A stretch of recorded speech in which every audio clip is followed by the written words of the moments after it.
Hello, and welcome back to the Compassionate Curiosity Podcast, a space where we explore the messy, beautiful, challenging project of being human. I'm your host, Rachel, a women's wellness coach and yoga and mindfulness teacher at Tranquilo Pa Wellness. And my mission is to help women who feel stuck in cycles of stress, whether that's stress tied to their bodies, burnout, or emotional overwhelm, find peace again and reclaim self trust so they can finally feel like themselves again. And here in this space, we dive into the stories we carry about food, movement, our bodies, stress, and self worth, sharing tools, reflections, and lived experience to help you soften the pressure, reconnect with your body, and create more space in your life to breathe, rest, and just be. All guided by curiosity and grounded in compassion. And I'm so glad to have you here with me today. Today, I want to start by asking you a few questions. When was the last time you laughed? And I mean, really laughed, like the kind that makes your face hurt or that seems to come from the depths of your being, unfiltered, unforced. Or when was the last time you felt silly or did something just for the fun of it? Not because it was productive or useful or impressive, but just because it brought you joy. If you're having a hard time remembering when that last time was, or notice that it has been a while, I get it. You are definitely not the only one. So many of us have learned to take life so seriously, to prove, to perfect, to push through. And in doing so, so many of us have forgotten how to play, how to enjoy life. Whether it's cycles of stress, pressure to achieve, emotional overwhelm, dissatisfaction with our bodies, we forget what it feels like to be light. We've gotten used to carrying so much stress, pressure, shame, comparison, responsibility. And somewhere along the way, we lose touch with that playful part of ourselves. We think playfulness is just for kids or something we grow out of, something that's a luxury or something that's off limits.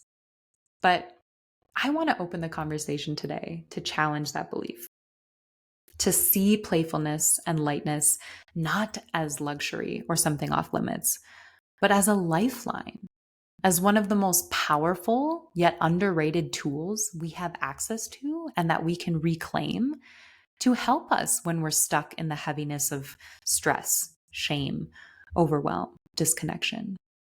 So today we are talking about just that. We are going to explore how reconnecting with your playful side can actually help you move through stress, body dissatisfaction, and emotional heaviness. We'll look at why we lose our sense of play, what it can look like to bring lightness back into your life, and why that matters. Like how inviting even just a tiny bit of play back into your life can help you shift your perspective, ground your nervous system, bring you back to yourself. And we'll also touch on a few simple ways that you can try out to reconnect with and reawaken that playful side of you, no matter what you have going on in your life. And this is something I myself have been exploring over this past year, thanks to an open-hearted invitation from someone near and dear to me in my support circle to start reconnecting with this lightness and playfulness again. And it has had such a profound impact on what my life looks like now. Like even in the smallest ways, like just laughing more throughout the day. And there's more of a lightness in how I talk to myself. There's more openness to joy, even on those hard days. And it's even helped me feel more at home in my body. And so I hope that can be a comforting reminder that healing doesn't have to feel heavy all the time. Sometimes it can look like letting yourself laugh again. And in fact, it's often those small, unexpected moments of lightness that help us move through the hard stuff. The moments that remind us we're still alive, still connected, still capable of joy. And when we're in that space, we also remember that we're not actually any of those struggles or emotions or thoughts. We remember the truth that we hold the space for all of that, but we are not any of those things. And so we just have to remember that we all have access to that playful spark. It's not lost. It's just waiting to be invited back. So my guess is that you didn't see this topic coming. Am I right? You might even be thinking, did I click on the right podcast link? And yes, my dear, you did. Stick with me. This is a good one, and I have a feeling you won't regret giving it a listen. So before we dive in, as always, I want to invite you to join me in a moment of slowing down, getting still, getting quiet, and checking in inward. To feel your breath, to let your shoulders drop, and maybe even just for a moment, to fully let go, to exhale some of the weight you've been carrying, and to make space for a little lightness. So if you are safe and able to, I invite you to make yourself comfortable and gently close your eyes. And let's start by taking a deep breath in through the nose and letting a long breath out through your nose.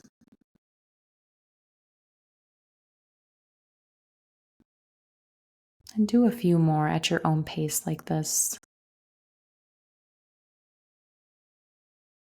And then just let your breath settle into its natural rhythm as it is right now.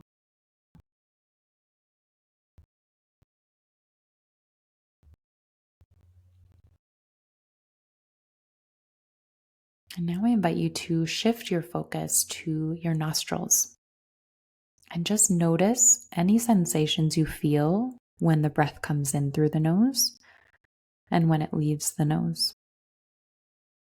Maybe there's coolness, warmth, dryness, tickling. Just noticing, just observing, and allowing. And if your mind wanders, see if you can just watch the thought without reacting, without gripping, without leaning into or pushing away. And just notice how it passes. And then come back to your breath.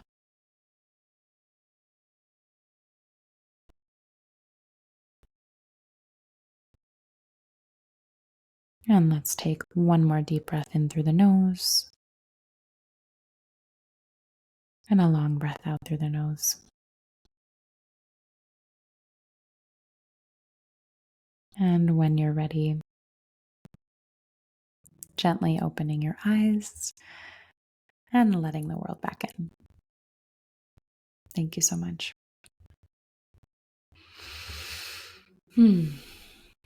Okay. So let's start off by looking at what playfulness means. Playfulness isn't just about being goofy or silly, though those are part of it. At its core, playfulness is a state of curiosity, creativity, spontaneity. It has a light and freeing feeling to it. It's a way of being where there's space to explore, to try without expectation, to feel without judgment. It's about being fully present in the moment without pressure or judgment. And it's being here not because you've checked everything off your to-do list or reached some magical place of calm, but simply because you've given yourself permission to just be here and to just enjoy the moment. And so playfulness can look like so many different things. It can look like any of the following. For example, singing in the car with the windows down, giving zero shits about what you look like doing it or how you sound for that matter. It can be dancing while you make breakfast, It can be letting yourself giggle at something ridiculous without trying to stifle it. It can be making up a story in your head for fun. It could be narrating your pet's inner monologue. It could be putting on a favorite outfit for no reason other than it makes you feel like you. It could be using a funny voice while making your to-do list just because it lightens the mood. It could be striking a pose in the mirror just to remind yourself that you don't always have to take life or yourself so seriously. It could be creating something without the intention of it being good and instead just for the joy of creating. And my personal favorite, giving your plants or appliances personalities and having conversations with them. So, those are just some examples, right? The list truly goes on when you get in touch again with your imagination faculty. But the key here is that play isn't childish, it isn't just for kids, it's human, it's presence, it's permission.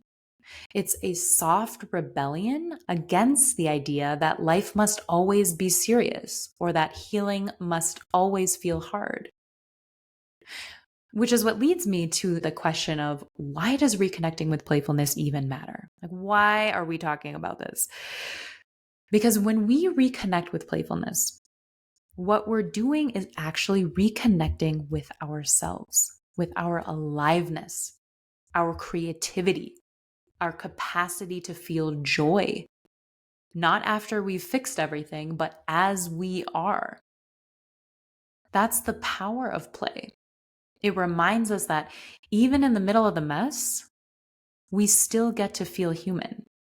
We get to feel grounded in ourselves, present, like we belong in our own lives, rather than disconnected, numb, or lost in overwhelm. And just to be clear, playfulness isn't about pretending everything's okay or bypassing what's real. It's not a denial of pain. It's a way of making room for both joy and truth. It says, yes, life is hard sometimes, and I still get to feel light. So, play is a way of engaging with the world that invites joy. Not because everything is easy or rainbows and butterflies. We all know that is not the case. But because you're worthy of joy even when things are hard. Did you know that? Maybe no one ever told you that, or maybe you've just forgotten. But it's true. Joy isn't something you earn by having everything together or getting everything done or when you finally go on a vacation. No, it's something you're allowed to feel anytime, all the time, even in the mess. I know I needed to be reminded of that, especially in those times where everything felt so heavy. It was play and lightness, even just the smallest ways, that helped me remember this birthright and natural state of being. So I want to ask you, what would it feel like to believe that you're worthy of joy and lightness and playfulness at any moment? Even just for today, what would it feel like to believe that your joy matters? Not later when things are better or perfect, but right here, right now, as you are. I invite you to either pause this now to see what comes up for you when you let yourself answer those questions, or come back to them when you can. You are worthy of listening to yourself and hearing what those answers are. And you're worthy of the wisdom they hold. So allow that in. So, other than just being fun and enjoyable, what is it about playfulness that is so powerful? Why is it that play can feel like such a sense of relief? How can something that feels so simple actually help with things like healing, emotional regulation, reconnection? Well, science shows us how it does. There are several fascinating science-backed ways that the body and brain respond to play and ultimately support our emotional well being. So, I want to share a few of those with you right now. One way is that play helps regulate the nervous system. According to the polyvagal theory, which we talked about in episode 27 on why it's so hard for us to rest even when we want to, I invite you to go back and listen to that one if you haven't already. And so, with respect to that theory, playful social engagement, like laughing with someone, being curious, or sharing a light moment, sends cues of safety to the vagus nerve, which is the part of our nervous system responsible for helping us shift out of survival mode and into states of calm, connection, and presence. So it's not just a mood booster, there's actually a physiological shift happening here. Another way playfulness supports us is that laughter and joy have also been shown to reduce cortisol levels, which is one of our main stress hormones, and increase serotonin and dopamine, which are those feel-good neurochemicals associated with motivation, connection, and emotional resilience. So when you experience genuine moments of play, you're not just cheering up, you are nourishing your brain and body in ways that support long-term well-being. Play also interrupts spirals of anxiety, shame, and perfectionism. Even a brief moment of play can pause the looping thoughts that keep us stuck and help us reorient to the present. Play also supports healing from burnout. When we are chronically overworked, overexhausted, overextended, play invites us back into a softer pace, a lighter energy, a breath of relief. It reminds us that there's more to life than performance and productivity. Play can also help with your relationship with your body, which has been an unexpected benefit for me. Play helps you experience your body differently. It helps you experience your body from the inside out, in motion, in laughter, in joy, and not as a problem to solve or a project to fix or an object to critique, but instead as a vessel of expression and aliveness. And on a related note, play has also been shown to improve self-image. Even for adults, creativity, role play, and expressive play foster a stronger sense of self-worth and identity because it helps you reconnect to your whole capable self.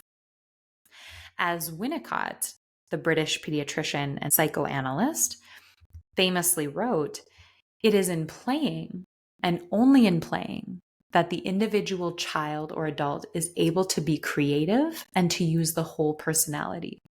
And it is only in being creative that the individual discovers the self." I love that reminder that play isn't separate from who we are, but actually one of the ways we become ourselves. So we can see here that there's more happening beneath the surface of what looks like just having fun, right? Playfulness is physiologically regulating. It's mood boosting. It's self-rebuilding. It reconnects us to our own worth and wholeness. It brings us back to the parts of ourselves that feel free, curious, creative, alive, and usually exactly when we need it most. And in that sense, play becomes a path to remembering who we actually are, beyond the roles we play, the pressure we carry, the self-doubt we've absorbed. So many great things, right? So why is it then that so many of us have lost touch with this side of ourselves? We can see how much beauty lives in play, right? So why have we gotten so disconnected from playfulness? It's a question worth asking, especially if part of you longs for more lightness, but another part feels stuck in seriousness, pressure, numbness. And I want to take a minute here to acknowledge that you might be thinking, but there are things we need to take seriously. And yes, life holds real responsibilities, real grief, real stress. There are things that deserve our full presence and care. But taking something seriously doesn't mean we have to carry it with tension, physically, mentally, or emotionally. Sometimes the most honoring thing we can do is to hold both responsibility and lightness, structure and softness. Playfulness isn't about dismissing the hard things or ignoring reality. It's about softening around those hard things so that they don't have to define your entire experience. It means you're giving your nervous system a moment to breathe, a moment of balance. And that moment might be what helps you keep showing up. And so, if reconnecting with play feels hard or unfamiliar, that resistance isn't random. It's often shaped by what we've lived, what we've learned, and what our bodies have adapted to for survival. So now I want to take a deeper look at those very things that create that resistance and lead to disconnection. First of all, we have been conditioned to believe productivity is more valuable than presence or ease. From a young age, and actually even through the patterns we carry from past generations, many of us are taught to prioritize doing over being. Rest, joy, and play are often labeled as unproductive or lazy. So we learn to suppress our playful instincts in favor of hustle and accomplishment and doing. Another reason is that we associate play with childhood and think adulthood is meant to be serious. Culturally, we're told to grow up, get it together, start adulting, as if maturity means letting go of joy. But again, play isn't childish. It's deeply human. And ironically, when we cut ourselves off from it, we often lose access to some of the most creative, connected parts of ourselves. Another reason is that so many of us are living in survival mode, constantly in fight, flight, or freeze. When our nervous system is dysregulated, play is one of the first things to go. In survival states, the body prioritizes safety and efficiency, not creativity or exploration. Play requires a sense of safety. So if we don't feel safe in our bodies or environments, it can feel completely out of reach. Another reason is that we've internalized shame or control around our bodies, food, emotions. When we view our bodies as problems to be fixed or our emotions as weaknesses to be hidden, we tend to lose the spontaneity and self-trust that play invites. It's hard to let go, laugh, or move freely when we feel like we're being watched, judged, or criticized, even if that critic lives inside us. And lastly, we have experienced trauma or burnout. Trauma teaches the nervous system that unpredictability is dangerous, which often leads to a preference for control, rigidity, and vigilance. Burnout, similarly, drains the energy required for joyful exploration. Both experiences can numb us to pleasure and disconnect us from the part of ourselves that once found delight in the small things. So, yeah, quite a few heavy layers there, right? It's no wonder so many of us have lost touch with that lighter part of ourselves. And I think it can be pretty easy for us to go down the path of self-blame or criticism when it comes to this disconnection. I did this to myself. There's something wrong with me. Why would I deserve to just play or feel joy? But it's so important to remember that this disconnection from play isn't a personal failure. This is something that I explore a lot with the women I work with, how losing touch with joy and lightness isn't a flaw. It's actually a protective response to all those things we just named. And when we start to understand that, it opens up space for self-compassion and eventually for reconnection. And the beautiful thing about protective responses is that they can be changed. They can be softened, not with judgment or pressure, but with safety, with gentleness, curiosity, compassion. You don't need to bulldoze your way back to play. You can rebuild your connection to it, just one moment of lightness at a time. So if you're thinking at this point, okay, this all sounds great, but I have no idea where to start. Or if you're thinking, yeah, I'm that kind of person who just isn't playful. Well, first of all, if that's you, I want to gently challenge the idea that playfulness is only for a certain kind of person. Playfulness is for everyone because presence, joy, and expression are for everyone. Play doesn't have to be silly or loud. It doesn't have to be performance. It doesn't have to look like anyone else's version. It can be quiet, subtle, internal. It can be as simple as just being curious. And if that feels hard to access, that's okay too. I guarantee you, you are not the only one feeling that. I know that was absolutely the case for me, and actually still feels like that a lot of the time. So be gentle with yourself, be patient with yourself, give yourself some grace, and see if you can be open to just exploring. It might just mean you need a small, safe place to begin.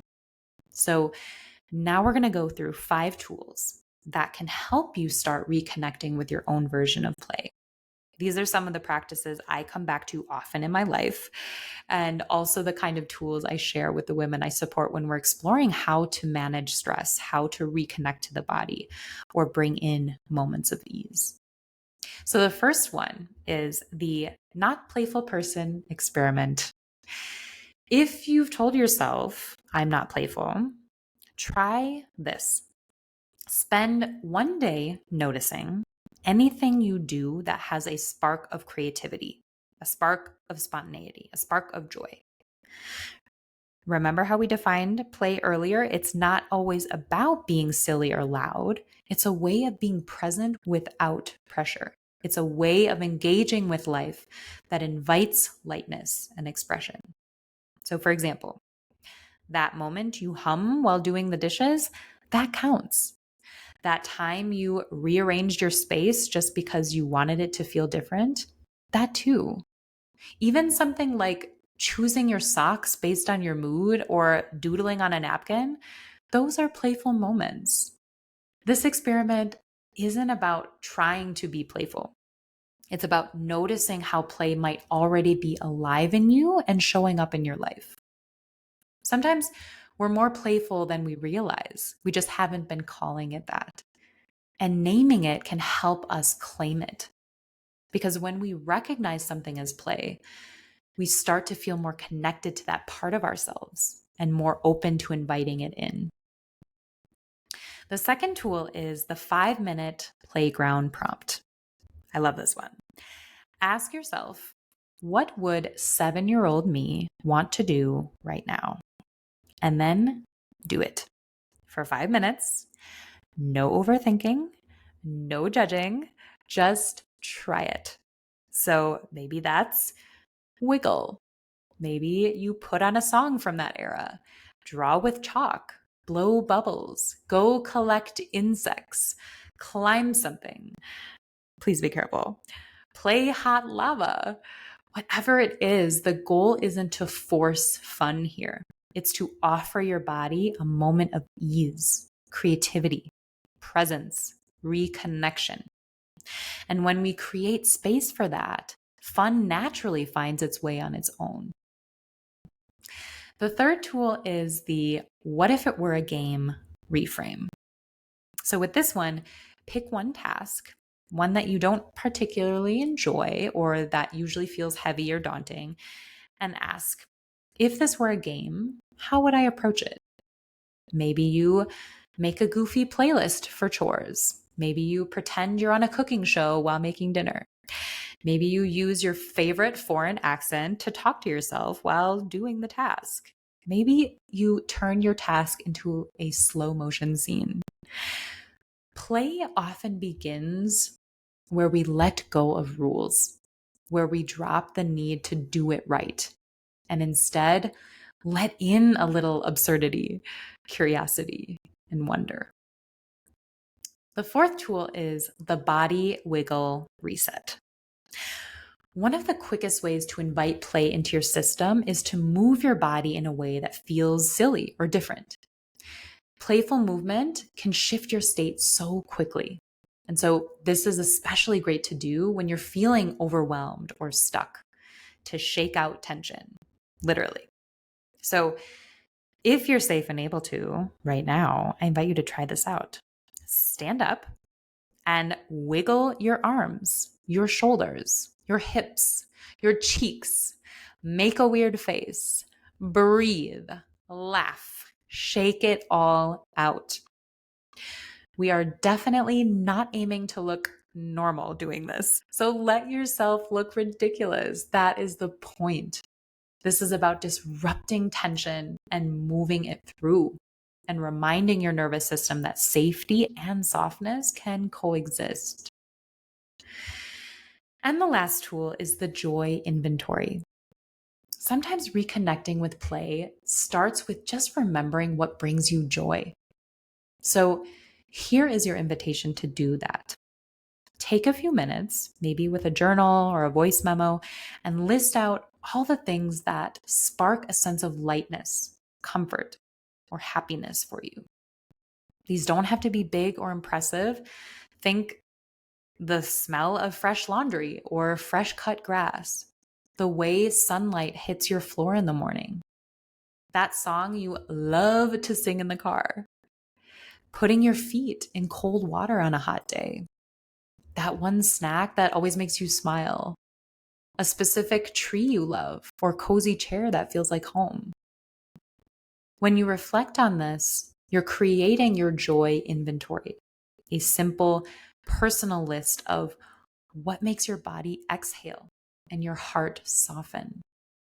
And when you feel overwhelmed, disconnected, or weighed down, you can come back to this list and pick one thing and do it slowly and let it matter.